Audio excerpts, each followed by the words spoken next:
सच्चाई की जीत। एक छोटे से गांव रामपुर में हरि नाम का एक किसान रहता था। हरि गरीब था, लेकिन उसका दिल बहुत बड़ा था। वह ईमानदारी और सच्चाई में विश्वास रखता था। उसके पास थोड़ी सी जमीन और एक बैल था, जिससे वह खेती करता और अपने परिवार का पालन पोषण करता। हरि मेहनती था, परंतु उसकी फसलें अक्सर मौसम की मार झेलती और उसे मुश्किलों का सामना करना पड़ता। गांव में ही रहने वाला रघु एक लालची व्यापारी था। रघु अपने फायदे के लिए किसी को भी धोखा देने से पीछे नहीं हटता था। वह अक्सर गांव के गरीब किसानों से उनकी फसल सस्ते दामों में खरीदकर शहर में ऊंचे दामों पर बेचता।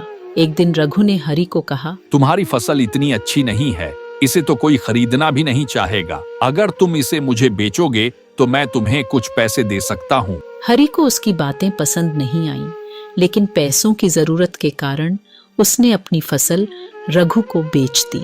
रघु ने हरि की ईमानदारी का फायदा उठाकर फसल को ऊंचे दामों में बेच दिया।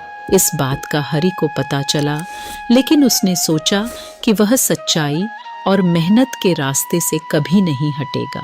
कुछ महीनों बाद गांव में एक बड़ी समस्या आ गई। नदी में बाढ़ आ गई, जिससे किसानों की फसलें खराब हो गईं। रघु ने इस मौके का फायदा उठाने की सोची और बची हुई फसलें महंगे दामों पर बेचने लगा। लोग परेशान थे, लेकिन मजबूरी में उससे खरीद रहे थे।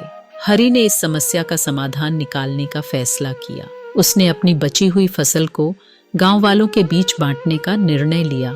उसने कहा, यह मेरी मेहनत की फसल है और इसे गांव के लोगों की भलाई के लिए इस्तेमाल करना चाहिए, न कि लालच के लिए। गांव वालों ने हरि की ईमानदारी और उदारता की बहुत सराहना की। रघु ने देखा कि हरि की सच्चाई और सेवा भाव ने उसे गांव वालों के दिलों में जगह दिला दी है। लोग रघु के लालच को समझ गए और उससे दूरी बनाने लगे। धीरे धीरे हरि की मेहनत और ईमानदारी ने उसे गांव का सबसे सम्मानित व्यक्ति बना दिया। रघु ने भी अपनी गलती मानी और हरि से माफी मांगी। उसने वादा किया कि वह आगे से सच्चाई और ईमानदारी के रास्ते पर चलेगा। इस कहानी से हमें यह सीख मिलती है कि सच्चाई और ईमानदारी का मार्ग भले ही कठिन हो, लेकिन अंत में जीत हमेशा सच्चाई की ही होती है।